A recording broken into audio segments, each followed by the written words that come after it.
Olá, bem-vindos a mais uma Conversa que Inspira, o nosso podcast mensal da Oeste Respira. Desta vez eu tenho comigo Luísa Bernardes, bem-vinda. Obrigada. A Luísa é networker, ativista, voluntária, empreendedora e pelo meio tem tempo de ser a representante regional do Centro da Portugal Inovação Social. É verdade. É verdade. Luísa, vou começar esta conversa como sempre começamos, que é o que é que fez hoje pelo seu bem-estar e pela sua saúde mental? Incrível. Eu há muitos anos que tenho uma rotina de manhã, que é uma coisa que eu adoro fazer, que é beber um sumo de fruta mesmo. E portanto é uma coisa que me deixa mesmo, que me dá prazer, que me deixa logo ali com um shot de energia de manhã. E portanto, se calhar hoje foi exatamente esse sumo de laranja e morango que eu bebi de manhã, que foi a coisa mais incrível para o meu bem-estar. Sim. Foi a sua vitamina? Sim, exatamente. Ou seja, uma vitamina psicológica também? Sim, desde que seja efetivo para o nosso bem-estar, acho que todas as estratégias são válidas. A Luísa é uma pessoa vitaminada? O que é vitaminada? Energética, positiva, ou é uma pessoa mais para o meditativo? Já até me disseram que eu fazia tanta força para ver sempre o positivo que às vezes isso se calhar também me prejudicava, não é?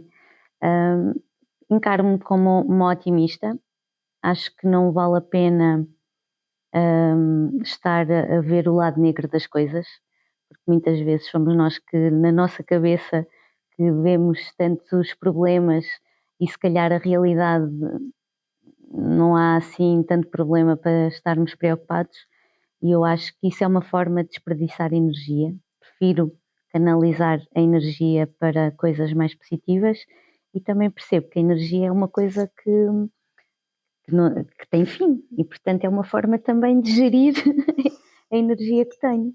Esse seu lado, essa tua atitude de copo meio cheio, por assim dizer, positiva, isso consegue fazer uma espécie de arqueologia de onde é que virá essa atitude? Sempre foi assim, recuando um pouco no tempo e recuando um pouco, talvez até à sua juventude, sempre foi assim ou não? Eu acho que isso tem a ver com os meus pais, que tiveram uma vida muito difícil. O meu pai ficou órfão aos 2 anos, a única lembrança que ele tem do pai é morto, ok? E os meus pais são pessoas muito sérias, muito corretas de trabalho, de sacrifício, mas sempre com muito medo da vida, com muitas preocupações, não é? As coisas vão correr mal, porque a vida corre mal, porque a vida deles correu-lhes mal, não é? Tudo no início? O início, sim. E portanto, eu se calhar construí-me de outra maneira, como tinha esse exemplo em casa e eu conseguia perceber que também não era assim tanto, e se calhar por ser filha única, não é? Também tive sempre muita proteção e muita ajuda e não percebo a utilidade de ver o lado negativo da vida ou as preocupações, prefiro sempre De certa forma desenvolveu essa perspectiva. atitude. Nós costumamos muitas vezes dizer que na nossa vida, com os nossos pais, a nossa relação, muitas vezes, numas coisas é por imitação, Isso. outras vezes é por oposição. Isso. Isto foi um aspecto em que quis ser diferente. Da oposição, sim, claramente. Fez parte da sua estratégia, vamos chamar-lhe assim, de sobrevivência social e pessoal, esse lado mais positivo? Acho que começou por ser irreverência, não é? Quando nos começamos a construir como pessoa e já não nos deixamos só influenciar por aquilo que os nossos pais nos dizem, mas eu percebo que a vida deles tenha sido assim, entendo mesmo. Se calhar se eu tivesse passado por essas vivências também iria encarar a vida da mesma forma, mas com a minha vivência nunca senti necessidade nem benefício em me preocupar demasiado com as coisas. Não quer dizer que não tenha que haver responsabilidade, que é para depois, quando vamos dormir, estarmos de consciência tranquila. Isso foi eventualmente outro aspecto que também imagino que decorre dessa sua relação com os seus modelos, com os seus pais, ou seja, por um lado quis construir essa oposição, mas por outro lado essa ideia de responsabilidade diria que também vem deles, o espírito de Eu diria que responsabilidade. sim, porque eu quando os ajudava, se não fizesse bem à primeira, tinha que repetir, e Mas ajudava-os isso numa mercearia. Uhum. E isso depois também, porque eu nessa fase da adolescência tinha que trabalhar nas férias, portanto eu não tinha, eu vivia na Figueira da Foz e não tinha aquela vida como as minhas amigas. Não podia ir para a praia quando queria. Isso, exatamente. E portanto, a partir do momento em que eu vou para a universidade, os meus pais impõem-me uma condição para eu ter férias, que era ter as disciplinas todas passadas antes do verão, portanto nunca podendo deixar nada para setembro. E portanto, como eu nunca tinha tido férias, e era isso que eu queria muito, ter essa experiência de fazer o que eu quisesse, sem ter responsabilidade nenhuma de chegar a determinada hora para fazer determinada coisa, isso foi um compromisso interno e, portanto, sim, eu acabei o meu curso 4 anos depois de entrar, antes do São João, que é em junho, exatamente porque queria ter férias. É revelador esses aspectos que nos diz que é, de certa forma, esse foi um momento muito formativo para si, portanto, formou-a pela sua positividade, formou-a pelo seu perfeccionismo e responsabilidade, e ambas essas coisas vêm da relação que tinha em casa, e é indiferente também a questão da cidade onde isso acontece. Disse que era da Figueira. A Figueira também a formou de alguma forma a esse nível, tirando esta questão do verão e de não poder ir à praia como as amigas podiam. Eu acho a Figueira uma cidade incrível. Durante a minha vida profissional tive a hipótese de conhecer muitas cidades, muitos países. Nunca conheci nenhuma que eu achasse mais incrível que a Figueira da Foz. E a Figueira da Foz tinha aquele movimento de pessoas diferentes e que me faziam mostrar ou faziam acreditar que havia mais mundo do que aquilo que era o imediatamente ali visível. Depois, o facto também de ter estudado na Universidade do Minho, em que não havia muitas pessoas fora do território do Norte e, portanto, eu seguramente lá também era uma pessoa diferente, não tinha sotaque, ou tinha um sotaque diferente. Quando falava que era da Figueira da Foz, toda a gente se lembrava, porque nessa altura ainda havia o Festival Internacional de Cinema da Figueira, havia o Festival dos Pequenos Cantores, e portanto havia uma série de coisas icónicas que davam destaque à Figueira, e era uma coisa que eu ficava sempre me senti distinta pensando que sou figueirense. E portanto, sim, adoro aquela cidade. Não é que eu passo lá muito tempo, mas adoro. Tenho que lá ir e adoro sobretudo aquela imensidão do mar, que é bom de ver quando estamos alegres e é bom de ver quando estamos tristes. Nos mostra mais coisas do que aquilo que é só o dia-a-dia da vida. E, portanto, sim, adoro a Figueira e impactou-me enquanto ser humano, sim. E disse há pouco algo que nos pode levar também a um outro fio da conversa, que a Figueira, sendo um lugar de veraneio, um lugar que a dada altura foi bastante cosmopolita, sobretudo quando havia o festival, trazia pessoas de muitas origens e de facto despertou-a para a importância de ter mundo e de ver mundo. Imagino que isso terá sido uma das razões pelas quais não estudou tão perto em Coimbra e terá estudado mais no Minho. Imagino que seja isso. E como é que isso informou também as suas decisões posteriores, essa vontade de ver o mundo? Começou logo por influenciar quando no 12º ano temos de decidir que vamos para a universidade, não é? E eu tinha andado sempre a falar em economia, de Coimbra, e de repente recebo um livrinho onde tinha as vagas das universidades e os cursos que se podiam tirar, e de repente aparece lá um Relações Internacionais, ramo das relações económicas e políticas. Ou seja, tinha economia e tinha internacional, que eu achava, pá, se calhar este curso vai-me dar a oportunidade de viajar pelo mundo, de conhecer coisas diferentes. E pronto, e decidi assim, por causa desse nome, de internacional e de economia. juntos. Essa sua abertura também tem a ver com aquilo que mencionava há pouco, ou seja, eu imagino que tendo que ajudar os pais na mercearia, acaba por ter que lidar também com muita gente, perceber as voltas que a vida dá, e isso de alguma forma também afetou as decisões que tomou. Isso, quando nós podemos usar a experiência dos outros para tomar melhores decisões, não é? E não ter as consequências de más decisões de pessoas que nós fomos vendo e acompanhando as histórias delas, acho que isso é sempre uma coisa positiva. Há quem leia nos livros, não é? Mas quem está numa mercearia e ouve as vivências ali contadas naquele espaço, também nos ensina muita coisa. E portanto, sim, eu aprendi muito, muito. E aliás, até quando fui para a universidade, da área de economia, eu já sabia o que era fazer contabilidade, o que era ir ao banco, não é? Eu já tinha feito isso tudo e portanto as coisas não eram tão imateriais. Eu percebia a utilidade das coisas no dia a dia.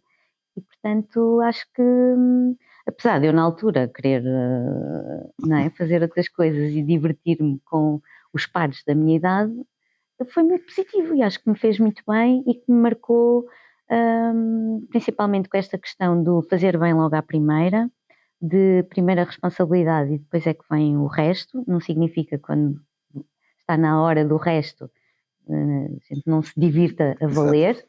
mas ter sempre esta perspectiva que o trabalho também não é só aquele aborrecimento. Para mim, o trabalho é uma grande fonte de realização, É um desafio. de gosto mesmo. Uhum. E portanto, acho que é uma área. Eu acho que se ganhasse o Euromilhões, não é, e não precisasse trabalhar, eu ia querer continuar a trabalhar na mesma. Ou seja, não trabalha para viver, não vive para trabalhar. Qual das duas é que escolhe? Eu acho que a vida é outra coisa, não é? E a vida tem muitas esferas. E o trabalho é uma delas. Se tivermos a sorte de fazer alguma coisa Não seja um peso. que não seja um peso, maravilha. Eu aí acho que sou uma privilegiada porque adoro estar a trabalhar na Portugal Inovação Social e a forma como, na verdade, posso ajudar as entidades a virem com melhores projetos, a tirar-lhes as dúvidas, é uma coisa que eu gosto muito de fazer. Mas também gosto de fazer outras coisas e, portanto, aí Já vamos nasce. aos seus outros interesses. Se calhar vou pegar nessa sua dica. E esta é uma conversa sobre o bem-estar e sobre os nossos equilíbrios ao longo da vida, e há certamente uma coisa que todos nós partilhamos, são momentos de frustração, de menor realização, e aquilo que nos define na vida é como é que nós lidamos ou não lidamos com esse processo, e a nossa vida continua. Partilhava antes comigo que uma das, meio a brincar, meio a sério, que era uma artista falhada. Mas isso é brincadeira, sim.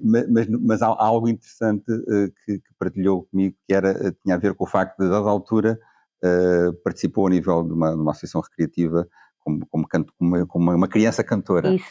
E há muito de facto, aquela imagem de muitas crianças cantoras que são acarinhadas e que depois se gera uma expectativa em quem as rodeia e nelas próprias, que sempre continuarão a ser um sucesso, não é? E a verdade é que o seu caso é interessante a esse nível. Gostava que nos falasse um pouquinho sobre isso e como é que isso, de certa forma, também moldou a sua resistência à frustração e outros aspectos. Nessa fase, estamos a falar de um período da minha vida que deve ter sido 10 anos, dos 6 anos ou até entrar para a universidade, não é? E claro que na fase inicial, em que sou eu que me insinuo e aquilo resulta e me chamam para ir cantar para cima de um palco e de repente eu ando nas festas a cantar para as pessoas, estamos a falar de uma aldeia onde as pessoas me acarinhavam, era uma menina pequenina. Junto à Figueira também. Sim, uma aldeia chamada Carritos, portanto o grupo chamava-se o Grupo Musical Carritense e portanto eu tenho memórias incríveis dessa altura, dos bastidores, dos teatros revista, daquelas comédias que faziam de improviso que eu adorava assistir nos ensaios, passei muito tempo nos ensaios e em espetáculos, mas eu a partir de certa altura não foi preciso ninguém, porque as pessoas continuavam a gostar de mim, porque ali não era por eu cantar bem, não é? Era quase uma mascote. Exato, eu sempre fui pequenina. Portanto, as pessoas tinham um carinho por mim, porque também já me vinham a acompanhar desde os 5 anos. Mas eu tinha a consciência plena, até porque havia outras pessoas lá a cantar, que eu não tinha, quer dizer, não tinha talento para isso. E eu, na altura, também nunca explorei a parte do aprender a música. Tecnicamente, porque uma altura eu achava que os meus pais não tinham mesmo condições para me proporcionar mais essa atividade. E depois, a partir de certa altura, eu também pensava, então, mas eu se quero cantar já canto, não preciso de mais nada.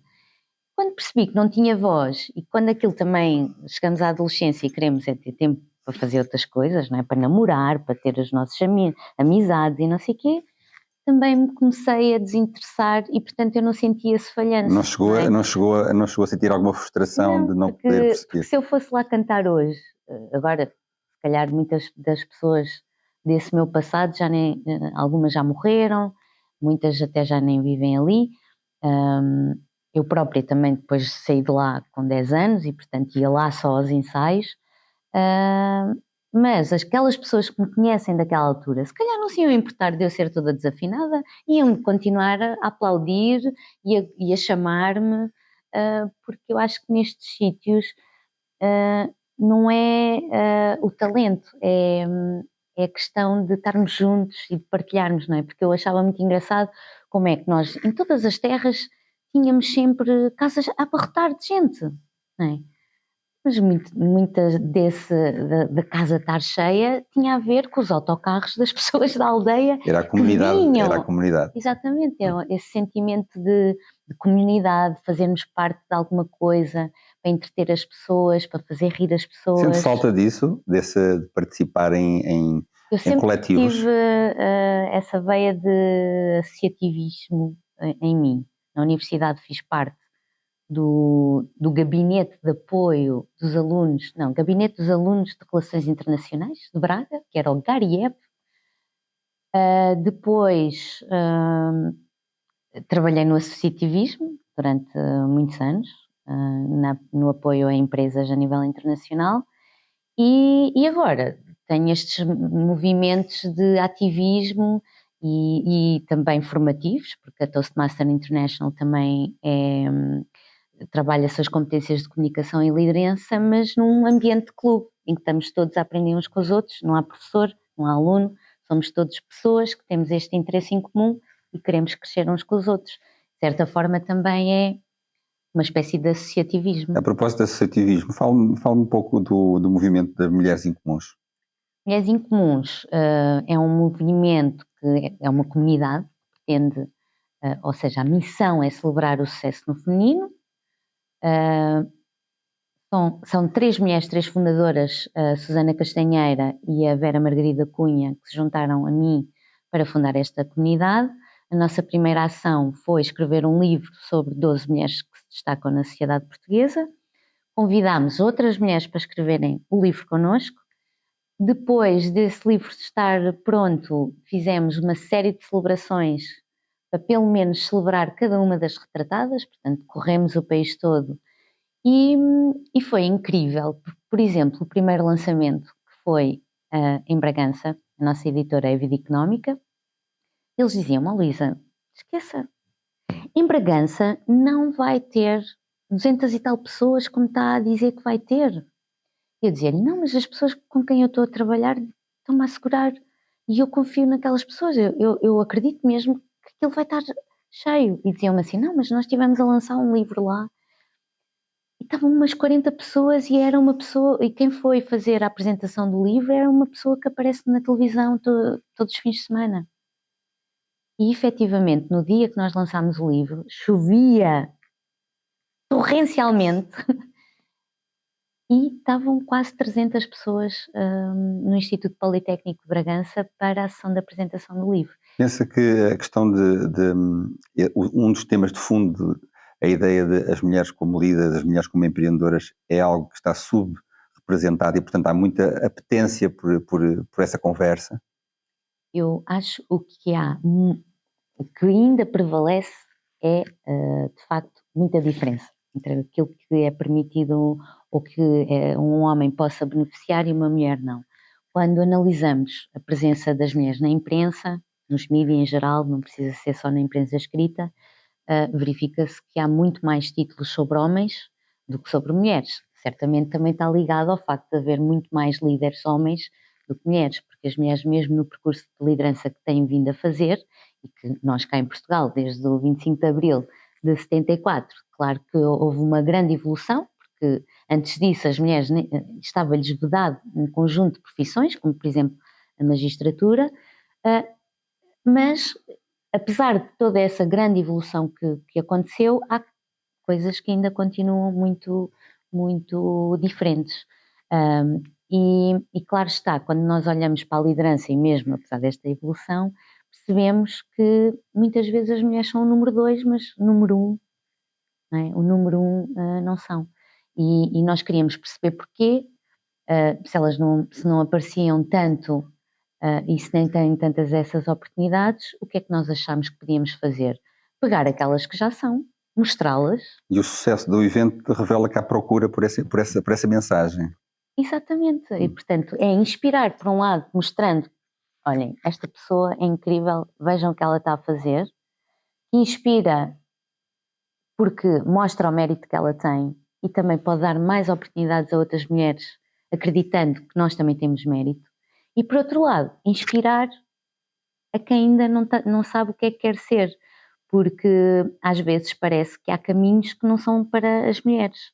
Não, o caminho da mulher deveria ser aquele que ela quiser, certo? Certo. E portanto o que nós queremos é mostrar modelos diversos, liderança, inspirar, mostrar, celebrar, e basicamente isso é a comunidade de mulheres em comuns.